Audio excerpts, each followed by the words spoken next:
Direct sales is what the vendor is. They're a direct salesperson. They vend. An expert is not. They're inadvertent sales. I'm qualifying you as much as you're qualifying me, and if we're a fit, we'll move forward. There is a difference when you have the energy of an expert and you stand there in that knowingness. Changes the conversation. If you've been doing this long enough, have enough self-respect to walk away. Welcome to the Lion's Edge, where top performers sharpen their teeth. Hosted by Joe Blackburn, founder of The Lion, who is relentlessly dedicated to helping business owners lead multi-million-dollar teams. And me, Jason Croft. I transform unseen entrepreneurs into industry leaders by developing their market gravity. Each week, we reveal proven strategies and raw insights to help you maximize your business, multiply your wealth, and make your family indestructible. Now, let's create your edge. Joe Blackburn, how's it going, man? It's going great, brother. How are you? I'm good. You're back from visiting family. You're back in the hot seat, ready to go.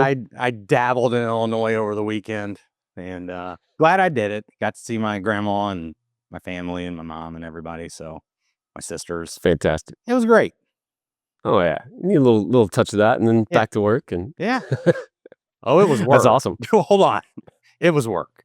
Let's not kid each other. No, it was great. They actually did everything, and I showed up and pontificated greatness and left. That was it. Perfect. I mean, that's your MO. Yeah. That's great.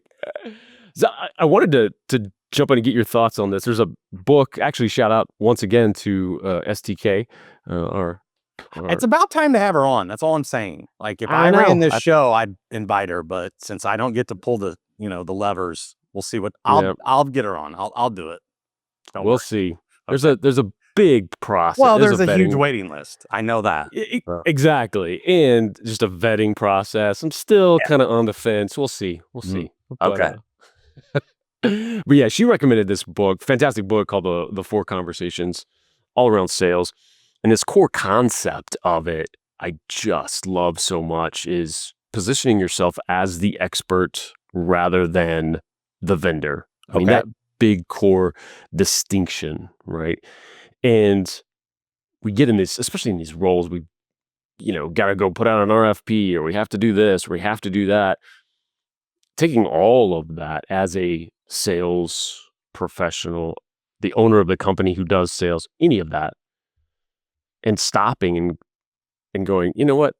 Our company doesn't do RFPs. I appreciate it. And that's the only way to do business. Maybe there's someone, really positioning yourself in this way. And the book's fantastic. But there's two aspects I want to get your thoughts on with this, and how you see just even that core idea, both leading up to the sales conversation or any sales conversation. How are you positioning yourself as the expert? And then once you're in it, what's going on in that dynamic? How are you positioning yourself to make sure? And I think we both have, really good insights on. So I think I help people more in that leading up to it. What are you putting out there? What are you, what's out there when somebody does hear about you through word of mouth or anything like that? What's showing up and positioning you as an expert? And I think you're a master at, once you're in that and building those relationships, positioning yourself while still, hey, I'm here to help you. There's a nice balance of that. How do you see that with that core concept and in the moment, sort of making sure you maintain that expert status? Well, here's something that I see a lot of newer, younger, or insecure salespeople do. They focus heavily on the process and the product. They're selling the bells and whistles, all these different things, and they're taking their eye off the ball of the person sitting across from them and what's important to them and the end result. It depends on the business. If you're selling, let me back up. If you're selling a product like a widget, yeah, you got to give some description of that. But I see people spend way too much time trying to perfect their knowledge and their proficiency around the mechanics of a product And it comes across as someone else as you are just trying to sell me this and you're reciting a script or whatever you're doing. If you want to be the expert, the product's irrelevant. We talk about this in pillars. That's like the hygiene, that's expected. If I'm a surgeon, I don't need to tell you how to make an incision, correct? What are you after? Like, I want you to extract the tumor. I don't Yeah. need to know how that's done. So what I would say to that is if you want to be seen as an expert, act as if those things are a given. They're not even that much of an issue. The real thing is, what is it you're truly after? What do you really want? Like, even when we go back to Assassins, we tell people before, if you've got if you're giving me a PowerPoint or a freaking slide deck, before you get to that, and you may have to, like someone may have questions, you may get someone that needs a little more, but let them ask, don't give it to them up front. But more importantly, well, what's important to you? If I said, when you think about your wealth, your family, and everything you're doing in your business, what's the most important thing to you? Now, who's the expert? Because I'm going to know more about you than probably anyone on the planet very quickly.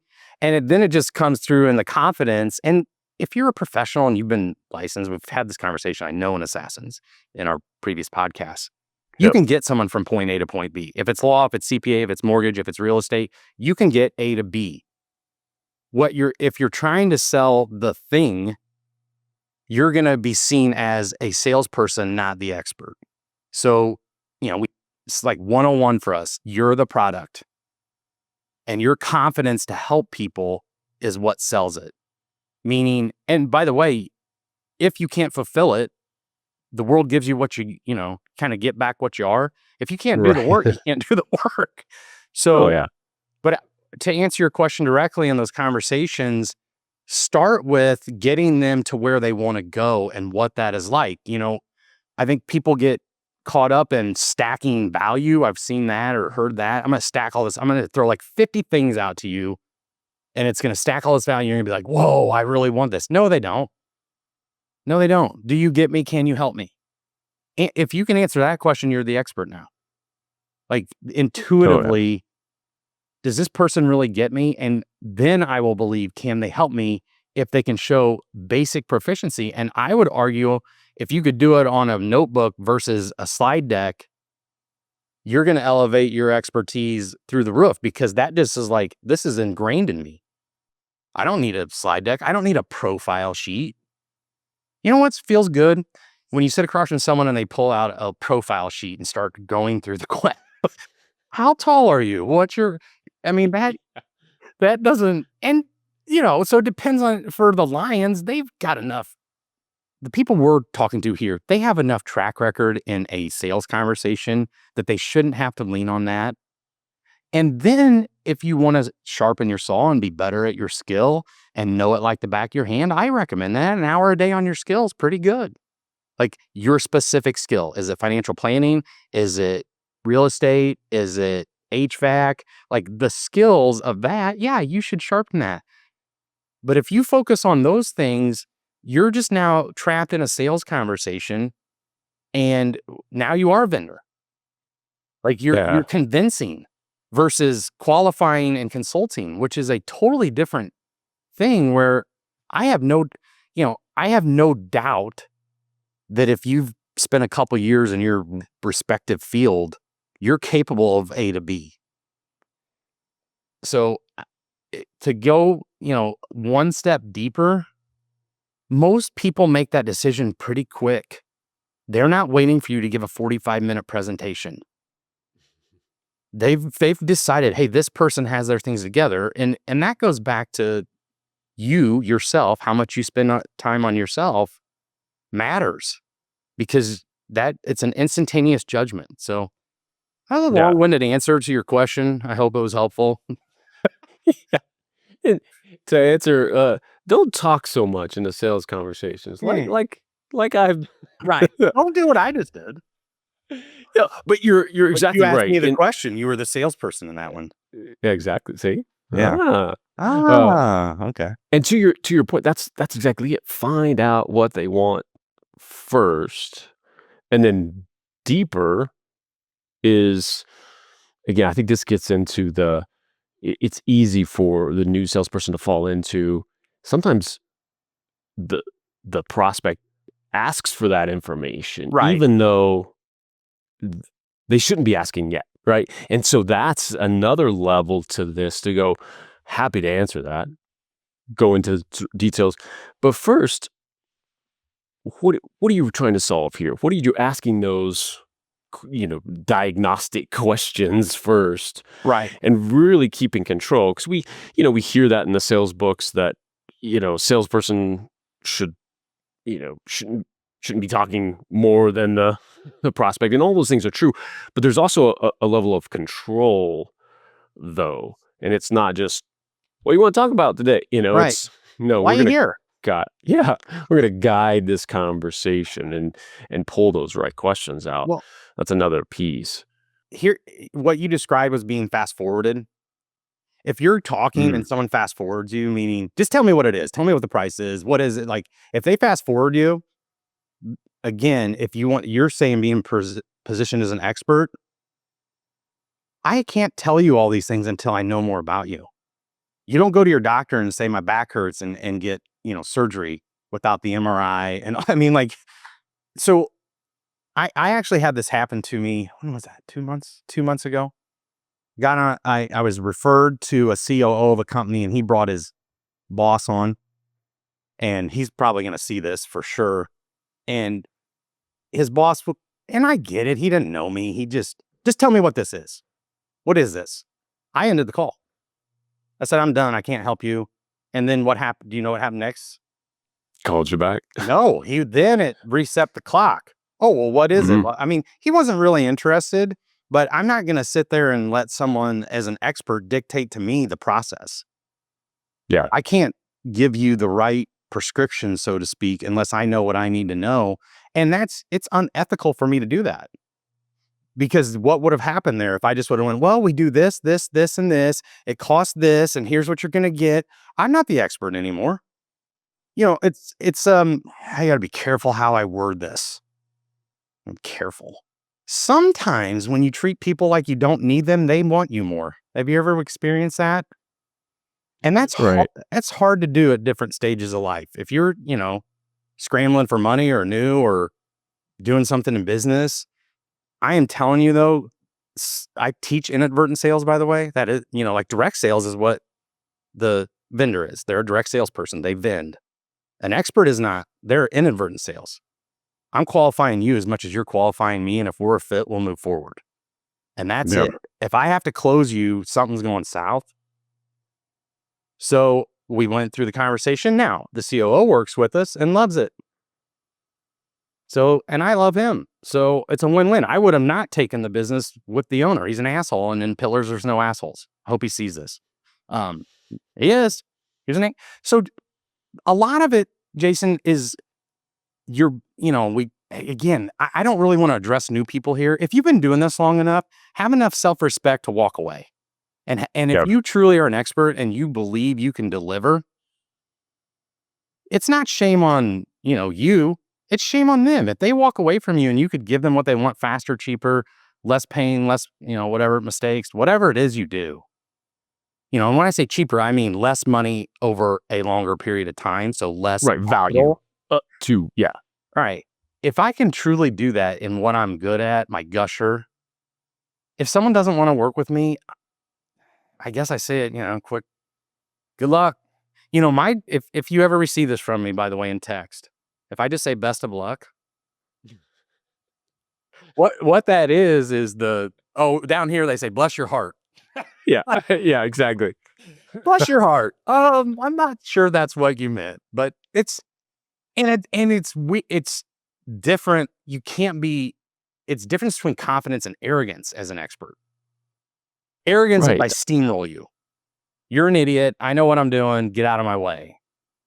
Right. Confidence is I want to get to know you. I want to know what's important to you. I want to know if what I do is even a fit for you before I go into sales. Vending is I got to make as many sales as I can. And Yeah. it is what it is. I mean, look, both make money. You just got to pick which route you want to go. You want to be a vendor? You got to have high volume, great sales skills, close a bunch of people. I mean, that's cool. You want to, Yeah, and in that situation, often you're not fulfilling your just self. Well, yeah, Now there's somebody else's problem. Because they will often be a problem if you haven't done that diagnostic and had that conversation. And that really is too. I want to make sure people don't get confused with the tactic of this positioning. And it really is an energy. It really is a I believe and know I'm the expert here because I've put this time, I've had this experience. Now, we can, just like we figure out your hygiene on the actual service, there is hygiene around sales. Let me make sure that sure. I'm communicating that value, that expertness. I think for me, that's a lot of that comes through even before the sale. Hopefully some folks are coming to you because of this expert status you're cultivating, whether it's a podcast like this, whether it's you put a book out, your content on LinkedIn. I think all of those help that as well to prime that conversation. Sure. And both sides of it are We call that benefited. padding your stats. Mm, I yeah. want to pad my stats a lot. So, and that's probably pre-engagement. That's probably and this is interesting. We look at this. We were talking about this before we started. Like, who looks at the podcast? All these things. Social proof. That paradigm, Gary. That paradigm has changed in that some people judge competency on those metrics that are visible to the public. How many likes you get? How many subscribers do you get? Do you have a book? Do you have a podcast? All these things. They're making a prejudgment on that. I teach something called pillars. The beauty of that is there's a human being saying, this person transformed my life and my business and my family. Would you like to talk to them? So Yeah, I like having both. And if I'm in exactly.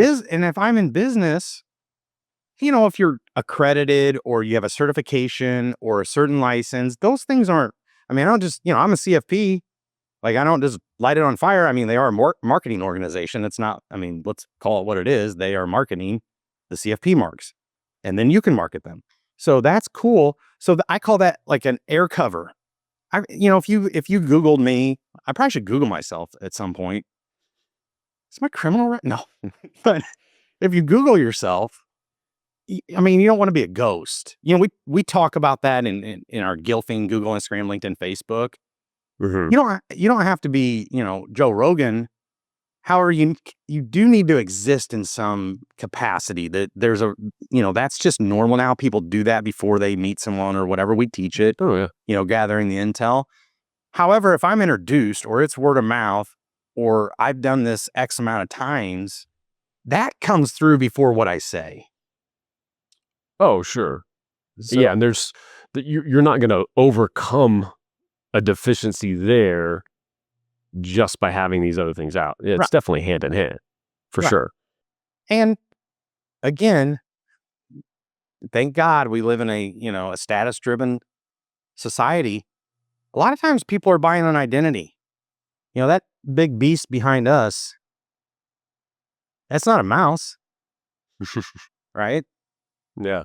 And so the, a lot of times what people are searching for, when we talk about success is a self ideal. How do I see myself? And if I can help them see themselves bigger, faster, meaner, leaner, richer, more, peace, whatever it is, that's where the expertise comes in. I want to show you something that maybe you're incapable of achieving by yourself or that you aspire to be. You just can't get, that's where the expertise comes in. It's the old A to B gap, man. That conversation applies across the board. So, Yeah. Well, and I think with all of this, as we kind of wrap this up, but it's the awareness of it. It's stopping when you hear this and go, am I positioning myself as a vendor? And and and and we do easily, especially we go to a prospect who has their processes down and they're strong and they know, hey, I'm looking for this. Do you yeah, offer this? And they're and yeah, you become an order taker or a vendor and you try to sales this or that. This is a good reminder to stop and go, okay, hold on. And you, whatever, whatever category you want to put this in, there is a difference when you have the energy of an expert, whether you're in person, you're remote, and you stand there in that knowingness, changes the conversation. I 100% agree. And, for those of you out there that might be a little shaky, even at my advanced stage of economics and success, as successful as I am, I say to myself all day long, I'm unstoppable at the impossible. So if I'm unstoppable, who can't I help?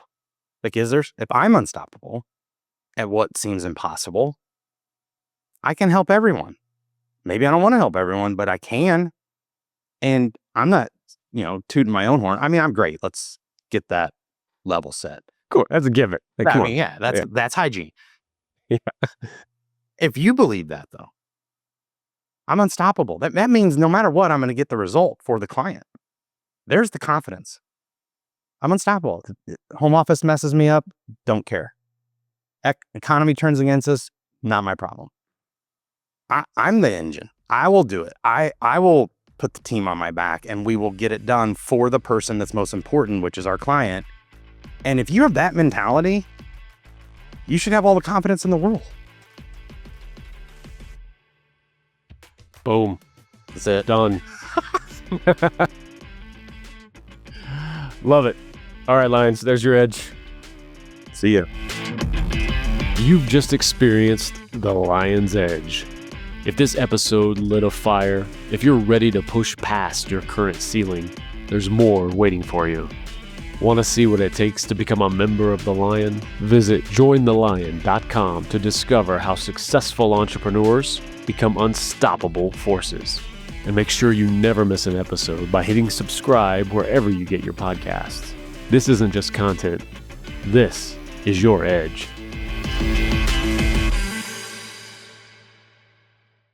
This show is powered by Media Leads. Tired of being overlooked in your industry? Learn how market gravity can transform you into the leader everyone's talking about by going to MediaLeadsCo.com.